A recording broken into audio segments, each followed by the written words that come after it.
Hello, everybody. Welcome to the second part of this exciting symposium. It's called The Future of Women's Leadership in Business, Strategic Approach to Transformation.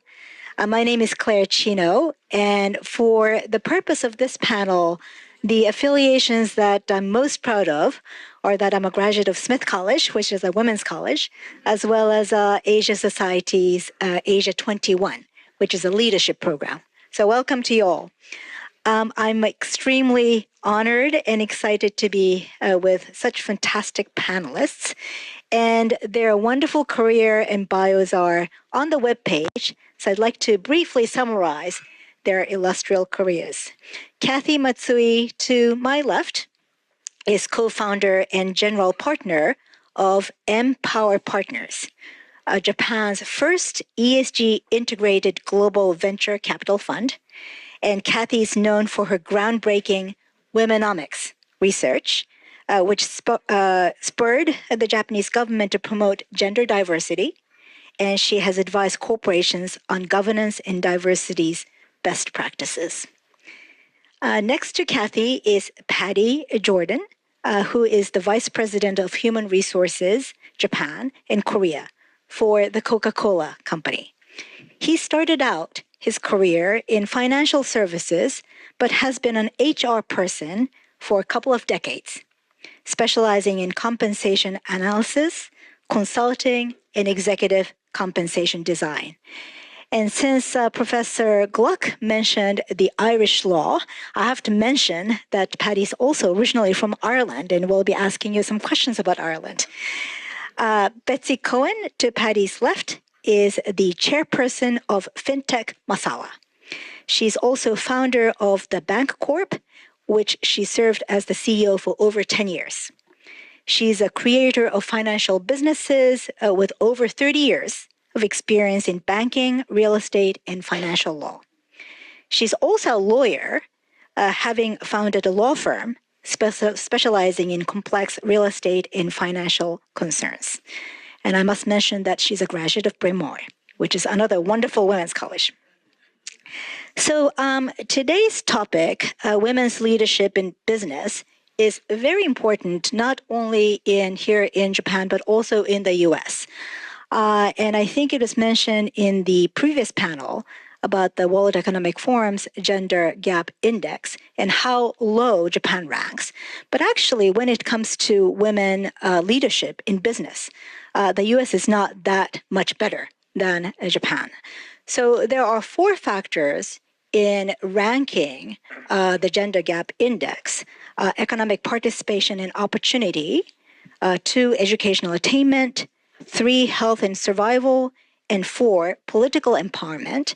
But both Japan and the US actually lag behind when it comes to this economic participation and opportunity, which is simply put, women in business. And that's the reason why we decided to have this discussion today. So let's first discuss the business case for women's leadership in business. In the previous panel, Dr. Gluck talked about the logic of interest.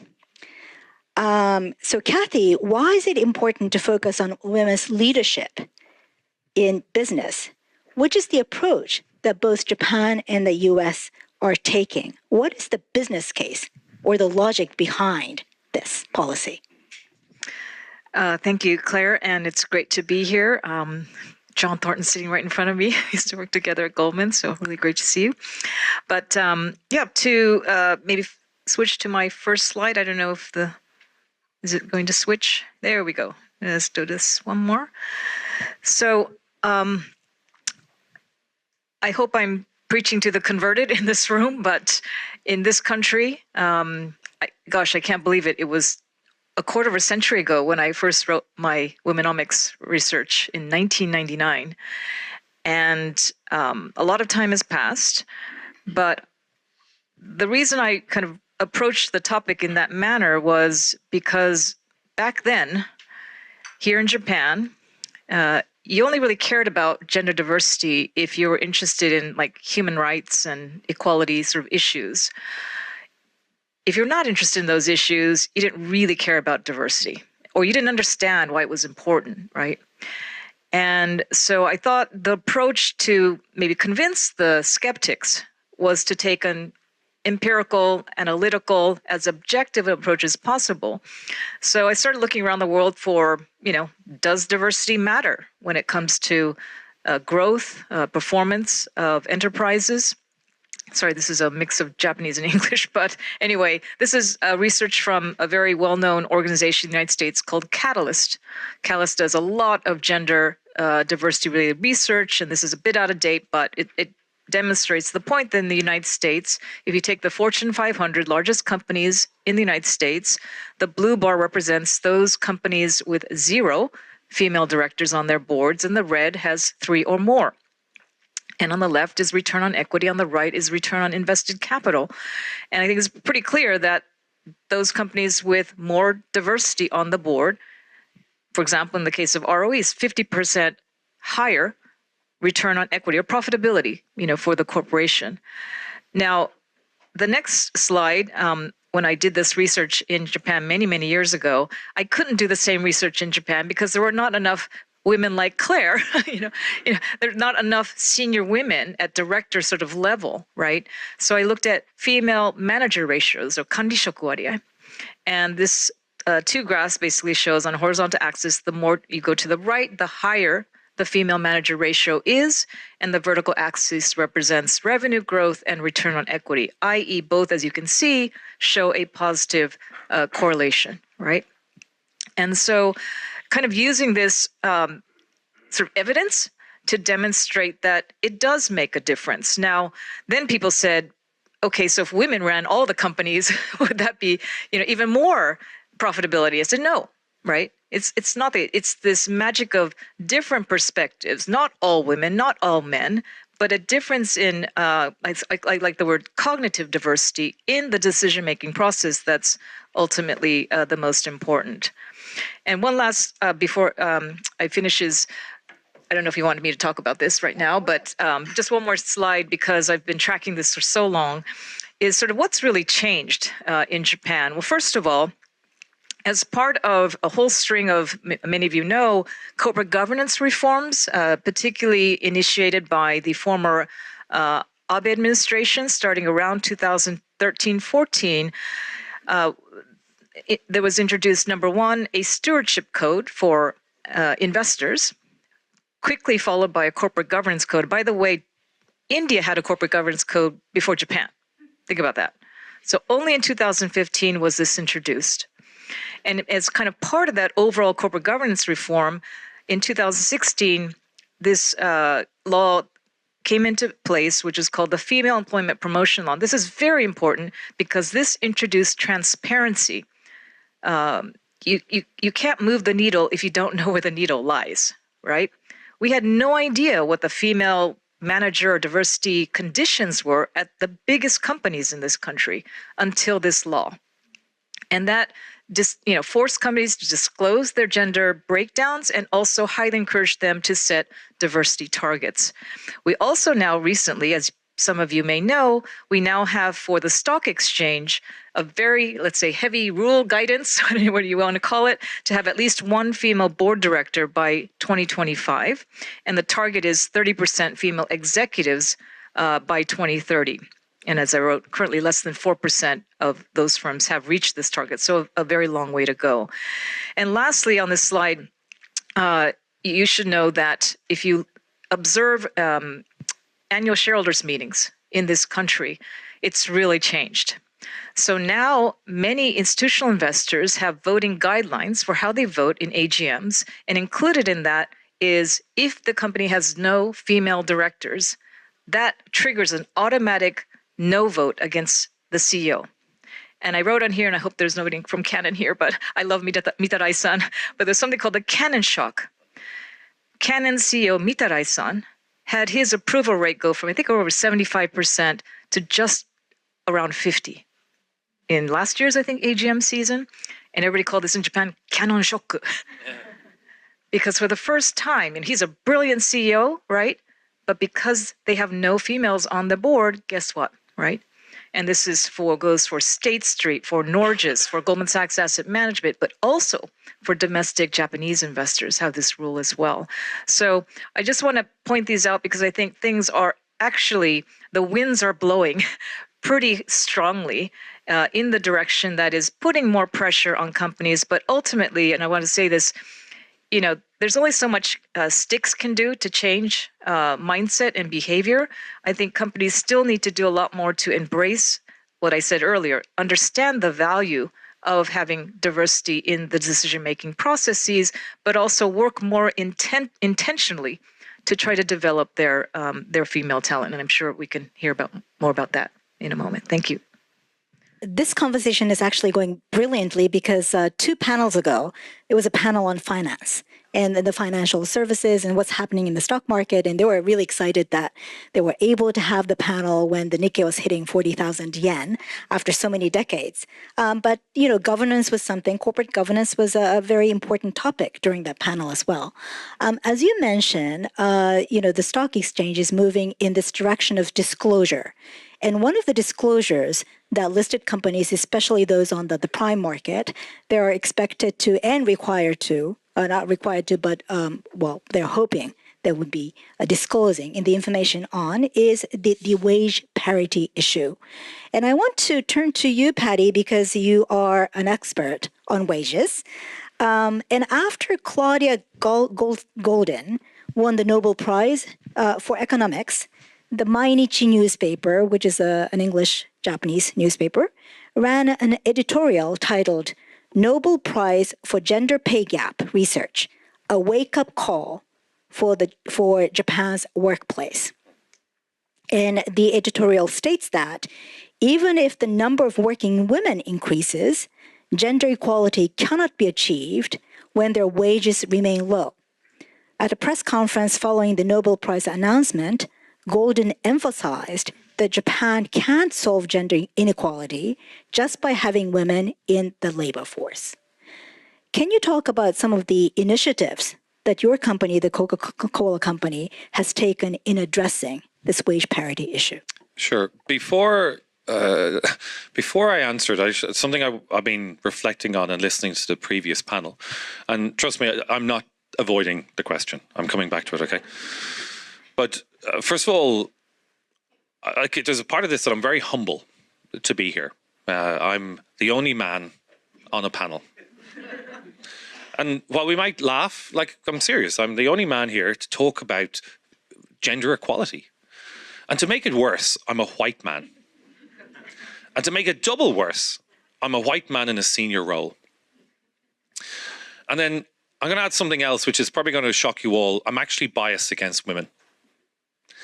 And when Dr. Carol Gluck spoke about this referendum in Ireland on this Friday, and if you haven't picked up, the referendum is on International Women's Day. And what you said, actually, it really hit me when I was sitting over there, because as you said, this referendum is ultimately about the women in the home. And if you look at what this legislation change is about, it's actually about the family and the moral place of the family, which kind of I feel sometimes resonates with I always feel the moral view of how the family is viewed in Japan. And where my bias comes from is my mother was born in 1937. I always say she shouldn't have been born. She should have been born today. And my mother got married in 1963. And because of this damn legislation, by law, at the time, my mother was required to resign from her job because she got married. That's what this led. This is what this piece in our constitution created at the time, was a law which made people, my mother and many people like her, resign from their jobs once they got married because they had to become housewives, which fitted this traditional moral compass code of the family in Ireland. So I'm a child of the 1980s, and my parents encouraged both my brother and I to go to university, and they encouraged my 2 sisters to become secretaries. So this was normal. This was normal for them. This was how society operated. This is what they thought was right. Deep down, I believe my mother was furious because I think she probably wanted to give more, but she couldn't understand and comprehend how to translate this into how to encourage her children to be equal in how they want things, how they perceive things, etc. And I just carried this with me. I could never even question it. And one of my sisters did go on to become a secretary, and she's gone on to do something else. My other sister didn't do that. But both my brother and I did go to university. And the ultimate reason why my parents wanted us to go to university was to better and get ahead. Because the boys had to get ahead. My two sisters didn't have to get ahead. And I don't think it was until I was about 33, 34 that this sort of started to really resonate. Unfortunately, I only started to grow up at that age. So I started to get a bit mature, started to question values. And this really hit me a lot. So to come back, because I'm not going to avoid your question. So I think I remember when she won the Nobel Prize for this. If I remember rightly, there was also negative media commentary or about this win. And I always think when you hear noise on a topic like this, that's a good thing. Because that means people are listening and something's moving, something has to change. Luckily, I work for a large corporate, a very large corporate. You think you all know who Coca-Cola is. So we are probably quite advanced in practices around looking at topics like this. And for many years, we have always done so wage parity. Every year we do an assessment, and it comes down by country level, by function level. And internally, we always tick the pass on it. And these assessments are quite technical. Like, it's not just X plus Y equals this. It's really technical about what bonuses they get, wages, etc. But last year, for the first year, we submitted, and I have to admit, I wasn't sure. I was just given this note saying by Friday you have to submit something to the Japanese government, and we submitted all this data, and there was so much data. Either way, the data came in saying that Coca-Cola Japan, we're 92%. So our females are paid less than 8% less than men. So I was a bit confused. How does this work? Because our internal data is different. I won't go into it. There's a lot of questions, and we want to give feedback to the agency to explain some of this data is like their overtime is considered.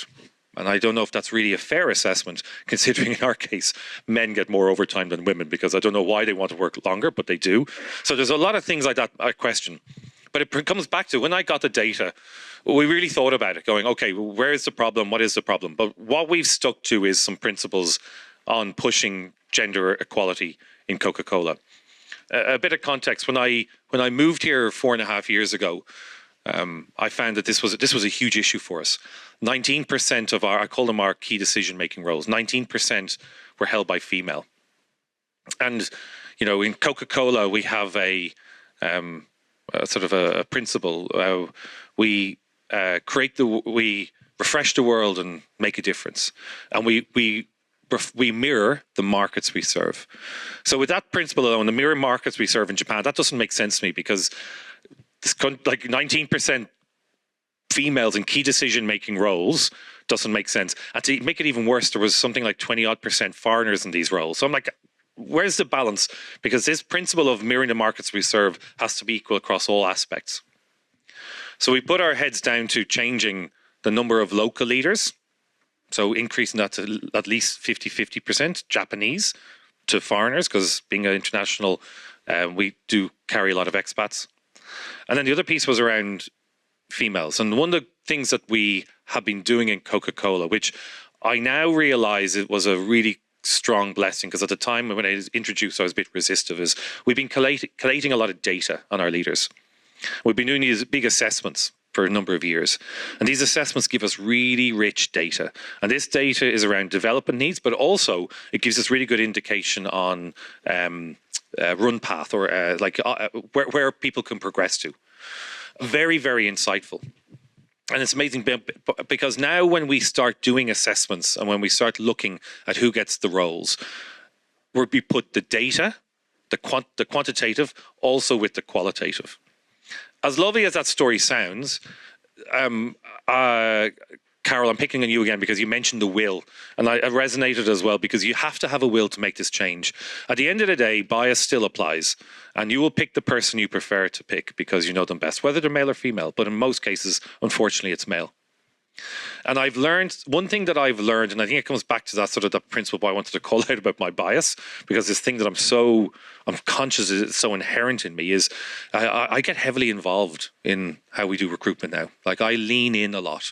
I make sure that when we're having discussions on these senior roles and who we're picking or who's even being slated for them, who gets into that pipeline, We have all the data. If we don't have data, we put them through the assessment to make sure the data is there. So we go in with a very, very fair assessment. And it's been wonderful because this approach has now got us to 37% females in these roles versus 19% just 3 years ago. So there's something in this, but what I've learned is this willingness. You have to be willing to push the change. Some people don't like me because I push this change so much. They get irritated because I get involved. They think it's their decision, and it is their decision when you're a leader. But I do think if you want to, any of us want to make change, whatever our role is, there's an influence we can have. Luckily, mine is a senior HR role, so I probably get a bit more influence than others. But I just think it's something that I've really picked up, and I always talk about you have to look under the rocks. So when we go and find slates, I always say keep looking, look under the rocks. There's more people out there, and it's amazing when you push it. You can find some great people under the rocks that you probably don't realize is out there, whether it's internal or external. Betsy, if I can turn to you. So you have been a trailblazer in the financial field for a very long time. You're also a lawyer. And as we have talked about the Irish referendum, the law, the disclosure requirements by the stock exchanges, these are really the ones that are pushing for, it seems like, the diversity. But how do you actually see these, and that is through legal requirements or through disclosure requirements, as catalysts for change in having women in business leadership roles or more diversity in the business world? Well, this is your history lesson here, and I'm able to tell it to you because I lived it.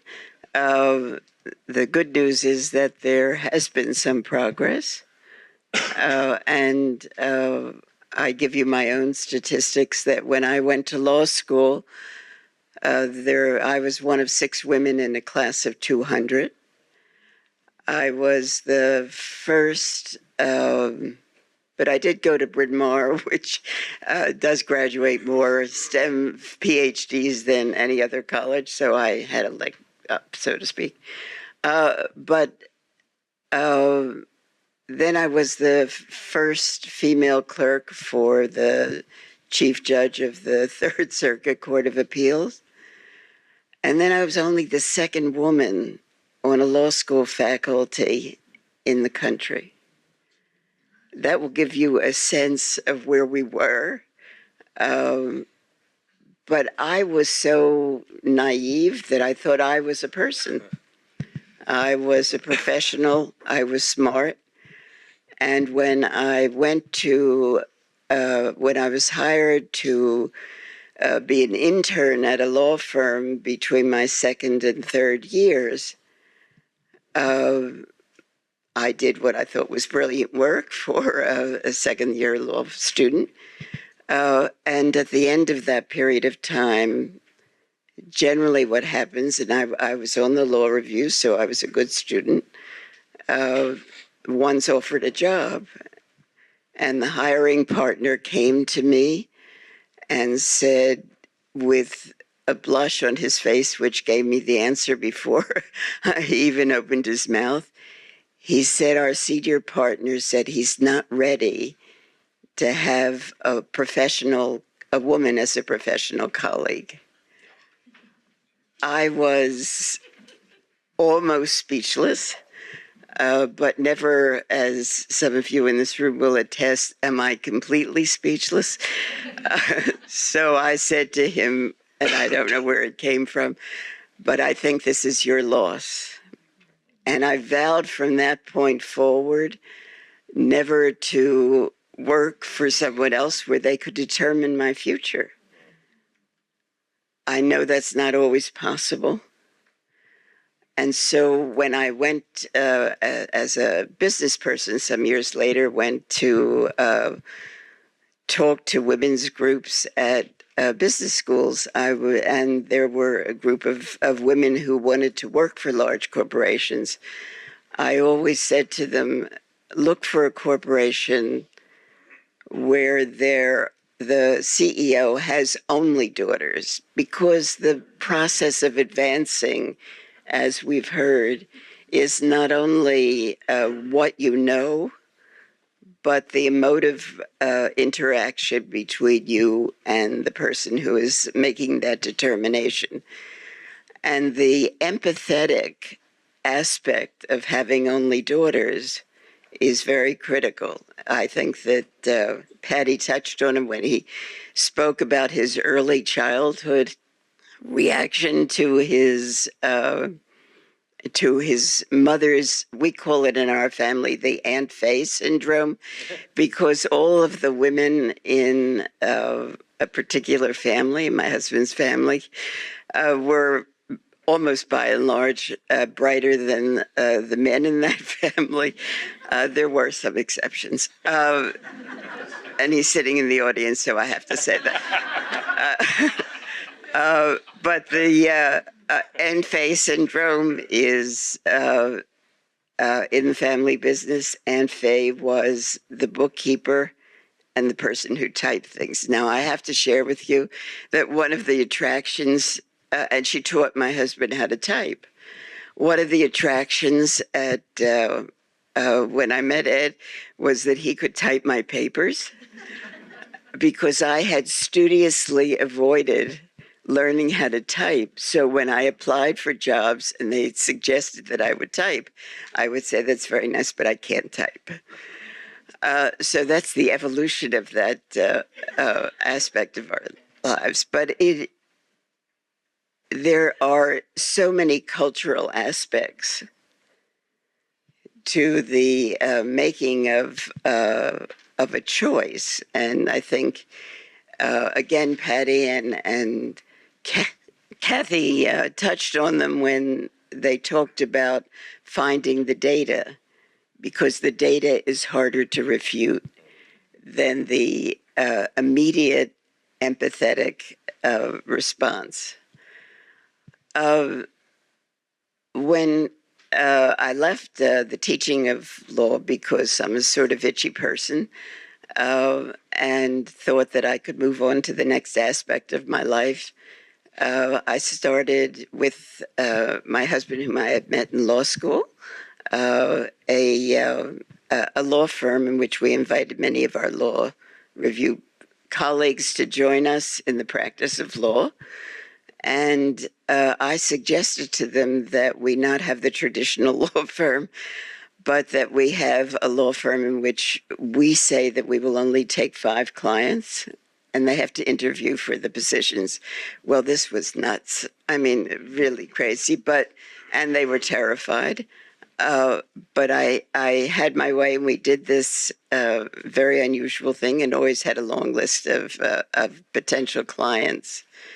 From that, I learned that I could be smarter than some of the clients, and so transferred over to the business section. And that's really what Claire was relating to, which is that in 1973, I got a charter for my first bank, and moved on from there to develop 8 separate ideas, which then became public companies.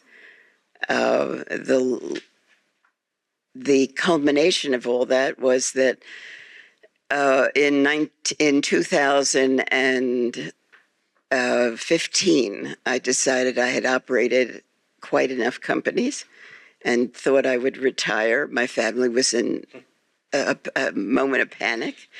And so it lasted about 8 days when one of my sons rescued me. And we formed a partnership to develop another company, one which was taking companies that were private, because I had, in the last company, I started the Bank Corp, which was a technical company. We had about 1,000 companies on our platform, so I was able to see a big number of opportunities. And we had the chance to look at this group of companies and choose those that we thought were right for moving from where they were to the public markets. So it's been a very exciting career and set of opportunities, all of which I think reinforced for me the fact that it's really necessary for women in particular during this period of transition, when there's complete acceptance, to understand their own needs and the aspects of employment, to develop their own risk assessment, and to be able to,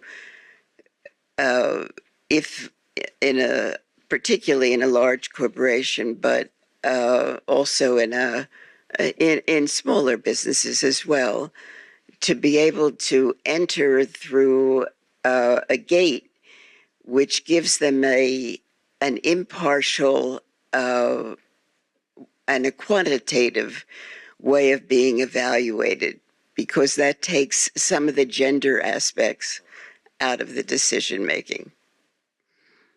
I think in the last panel, there was discussion about the importance of role model, and you certainly one, so thank you very much for sharing that. I'd like to come back to this notion of logic of interest and logic of business interest. So if I can turn to you, Kathy, I know that you founded MPower Partners, which is Japan's first ESG integrated global venture capital fund, with 3 other women as your partners, 2 other women as your partners. So it's a women partnership, and whether that was something that you were something that you designed intentionally to have 3 women be part of this. That's one. And then the second part is in focusing on this ESG integrated global venture capital fund, which is of course not only women investees, I know that, but how somehow women's leadership or strategic approach for transformation may fit into your investment strategy. So you're right. I formed this enterprise with 2 other women. Some of you may know my partners, Yumiko Murakami and Miwa Seki. We actually share the same birth year and birth month, so we've celebrated our birthdays for many years together. And on one of these pre-corona birthday dinners, we had this, probably after too many bottles of champagne or something, what do we want to do with the rest of our life kind of conversation. And to kind of Betsy's point, all of us had worked for big organizations, salarymen, seikatsu, and we wanted to kind of determine our own destiny, at this point in our lives. So we kind of put our heads together, and since I'd done all this research in my career on governance, on gender diversity, we thought, hey, that's called ESG today, isn't it? And hey, particularly in my case, I really, let's say, struggled with trying to convince large established Japanese companies of the value of ESG principles. Not that they didn't get it, but it was just slow and a slog. And I thought to myself, well, it's probably harder to teach old dogs new tricks, so to speak, that maybe when they're fully formed adults, it's quite challenging. But what if we tried to integrate these principles when these companies, startups, are teenagers? They're smaller, they're more malleable, and frankly, they're young people, so they get it, right? They don't have to be explained the rationale. So that's sort of how we started. We now have a team of 11, all of us, 9 women and 2 men, so we're not very diverse. We're working on it, trying very hard, but we think we're picking the best people that we can find, and that's just how it resulted. But to your question, Claire, one of the observations we've had as we've delved into the world of startups, particularly here in Japan. We invest actually outside of Japan as well, but the majority of our investments are here in Japan.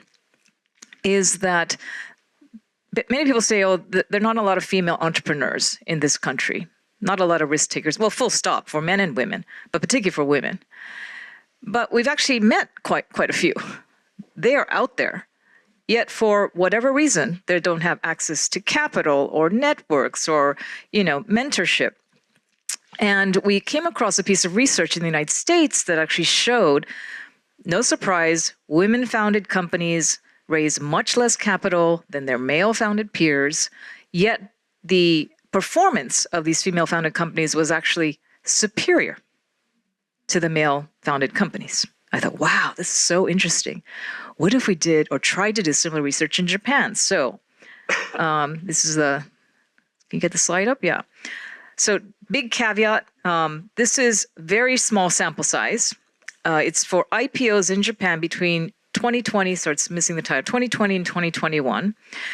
And as you can see, there are very few female-founded companies that did IPOs in that period. But the average amount of capital raised for female-founded companies was roughly 44% less than their male peers. No surprise. But look at this. When they went IPO, and this is, you have to read our blog on this because there's a lot of kind of explanation in the article, but relative to the amount of capital cumulatively raised by these startups, the average market cap on IPO for the female-founded startups was, look at this, 32% higher for the female-founded startups versus the male-founded startups. And in the IPO year, the average amount of revenues per amount raised was also 20% higher. Now, just think about this. You know, we're investors, and hopefully we're looking at all the possible opportunities in the market, right? And somebody explained, I thought this was a brilliant analogy. It's like if you're recruiting for Japan's top, I don't know, baseball team. Would you recruit just in Kansai, like just Western Japan? Or would you look at the entire archipelago? Of course you look at the entire archipelago to find a Shohei Ohtani who comes from Iwate-ken, right? So to me, you're missing huge opportunity. And I'm not talking just about female founders. I'm talking about foreign founders. I'm talking about LGBTQ founders. I'm talking about persons with disabilities. There's a lot of fabulous opportunities that money is being left on the table. And so, again, as Claire said, we don't just invest in minority founders, but we think we invest in the best companies that are available to us, and half our portfolio today is comprised of female-founded startups, both in Japan and offshore. And I can tell you right now that is multiples higher than your average VC fund in this country. So that's something we're very proud of. So I just sort of share with you this because, again, in my world, in this ecosystem I live in, it is quite shocking how undiverse or how homogenous the ecosystem is. And Kishida, the prime minister, has this goal to increase the amount of venture funding by tenfold to 10 trillion yen. We're probably about 3 right now. You know, we have a long, long way to go. But you can't do this by running that marathon on one leg. So this is the last question from me, and I know that the audience has lots of questions. So, but if I could ask this question to Paddy, because actually Coca-Cola Japan has some very unique products that some of us may not know about. Some of these products that actually came out of Japan. If you can talk about that, which is, I think, the business case of transformation. Sure. So Japan is for the Coca-Cola Company, Japan's sort of a bit of a cash cow. We're a very profitable part of the business. So when things go wrong here, everybody in head office comes to visit. We don't like that. And it's a good question. There's a story. So last year, I had a really big leadership learning. It was one of those moments, I don't know how all of you feel as you have moments in your life when you go, oh, okay, I get it now. And this topic of D&I is very important to me. It's a very personal thing. I came out at the age of 30 and a lot of learnings in life, a lot of self-reflections. And for me, from my personal experience in coming out, my attitude to work changed, and above all, my performance changed. And it's that whole concept of just being who you are, or in Japan, as I say, to be your true self. And unfortunately, there's no psychological term to how it changes. But I always say to people, my performance went from good to great. I'm not saying I'm super. I'm just saying it went from good to great. It sounds nice. But when I talk about D&I, I think I can't remember if it was Kathy, if it was you in the last panel, somebody mentioned about being the right thing to do. And initially, when I started getting involved in this and championing it as part of my role, it was a bit of the right thing to do approach. But I've started to realize that, like all things you learn, if you want to, unfortunately, if you want to get this traction in the business, you need to turn this into the language of the business. It's really important because you get more interest. And last year, one of our products, Georgia, started to transform. So I think hopefully most of you know Georgia coffee. It's a famous coffee brand here in Japan. It's actually one of the biggest products for Coca-Cola globally. Okay, so when Georgia coffee goes in the red or has a tough year, the business in Japan suffers as well. And when I came here, that was the problem. We were actually not we were not a strong performing business. We were not hitting our key financial metrics for the Coca-Cola Company in Japan. And the key problem was Georgia coffee. And the whole aim was, how do we re-strategize around Georgia?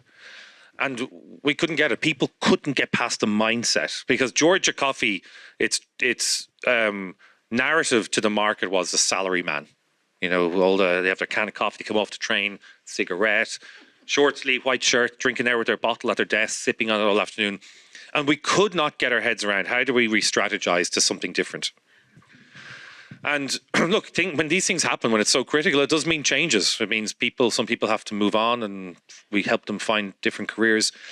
And there was a decision made to bring in a leader to run our Georgia brand. And I'll be honest, at the time I was one of the people saying, I don't know if I agree with this, because this person's been in the business 20 years. I don't know if they'll have the mindset or the real ability to change. And this person now tells the most beautiful story, because we have turned Georgia around. And he actually talks about D&I being one of his enablers to do it. And this is where I've learned that what D&I really is about. And he said that when he took over the team, it was 11 people, 10 men and 1 woman. But looking at gender, it doesn't look right. But he dug in a bit more. And the tenure of many of these people had worked in this coffee category or working on this coffee brand for a long time. And he goes, that's a really good thing. But is it?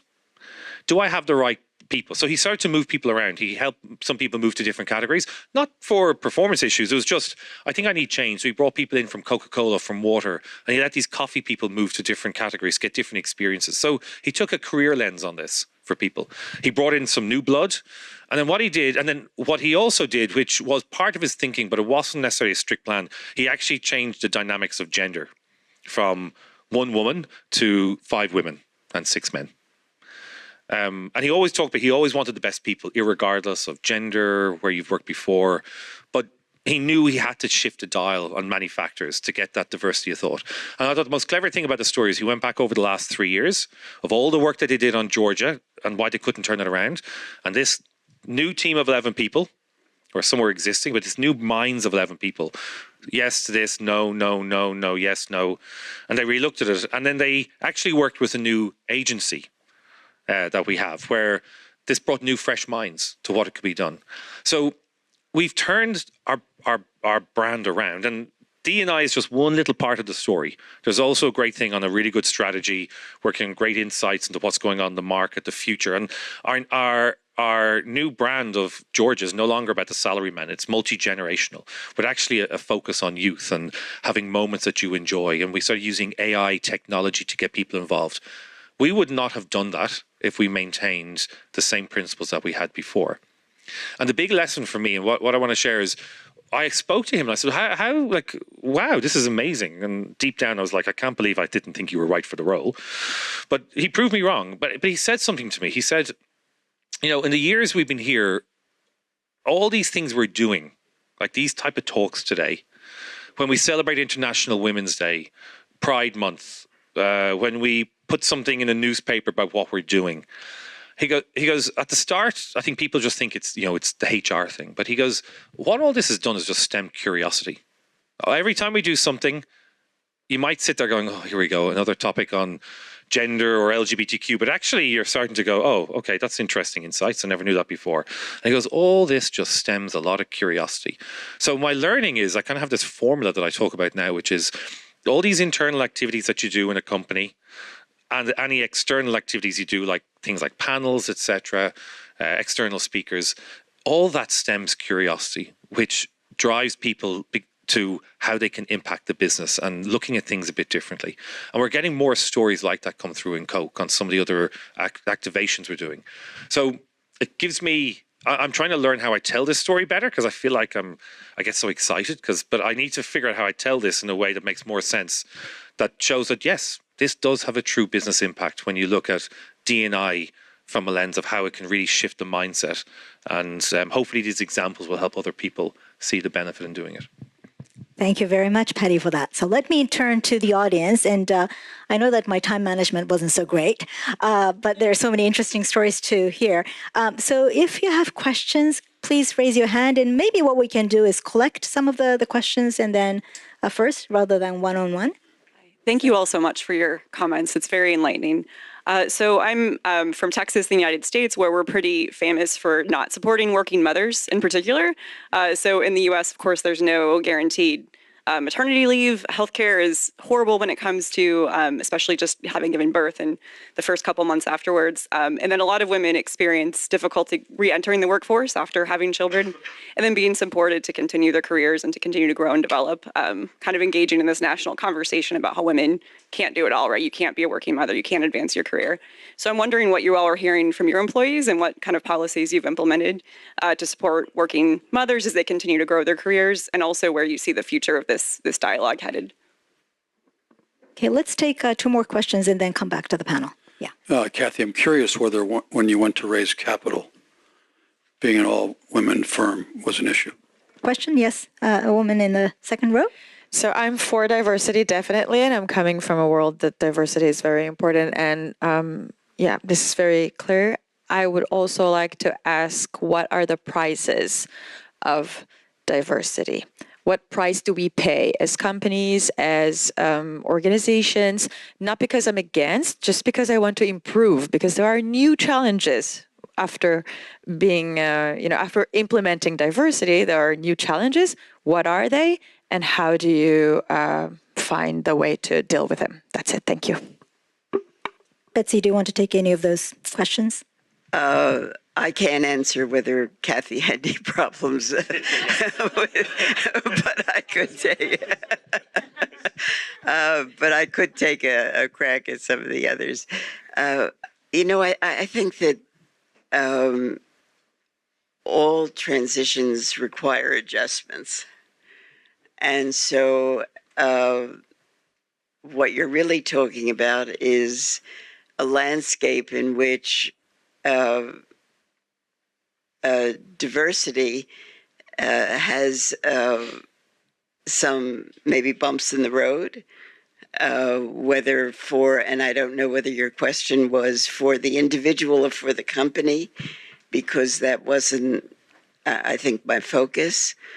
But for the company, I think that it opens up a wide range of thinking. And one of the reasons I would think that Kathy's statistics are so revealing is not that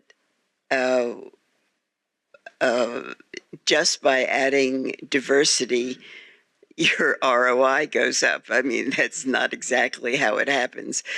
But because these are indicators of people who are willing to think out of the box.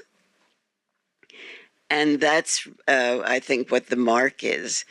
Whether that will carry forward as gender equality becomes a reality, or close to gender equality, whether the statistics will continue to rise or to be outperformed, I'm really not sure, because there are opportunities in the world, and we see it sometimes in medicine, even in law, that the nature of the work changes as you get to a certain tipping point. And I call it the pink collar syndrome. We heard on the previous panel about the fact that salaries go down, that the work changes. And I think this is all part of a very complex, ongoing set of issues to which there really is not yet a response. Much, Betsy. Thank you. Kathy, do you want to take, it doesn't have to be the second question, but it could be the second question. I'll take the second question first. So Did we have any difficulty? It was during COVID, so there was naturally some difficulty. But while we had, I don't know, you call it gender handicap or gender disadvantage, we had an age advantage because we were all, of an age where our peers in whatever business school or my clients at Goldman Sachs at very senior positions at the biggest financial institutions, that was an advantage. And ESG, I know ESG is like a four-letter word in some parts of this world right now, but still is very popular or quite appealing to asset owners and investors here. So we managed to raise $150 million US for a first-time fund with zero track record. I don't think any female-led fund in the United States has raised such a big fund. So we got very lucky. We're very blessed by incredible LPs who just supported us wholeheartedly. And we have to prove ourselves now, but that was we were very fortunate. On the question of working moms, that was a question. I've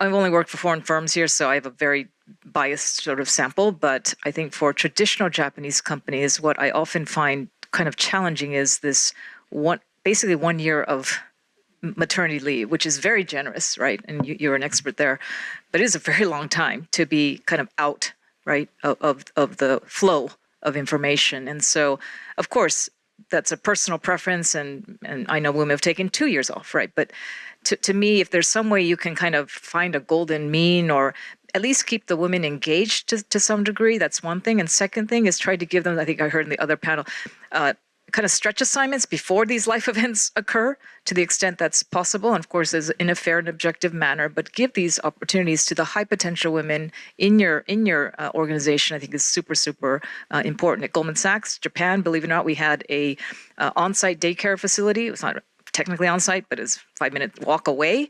They kept kids from 0 to 10 years old from 7 in the morning till like 10 p.m. at night.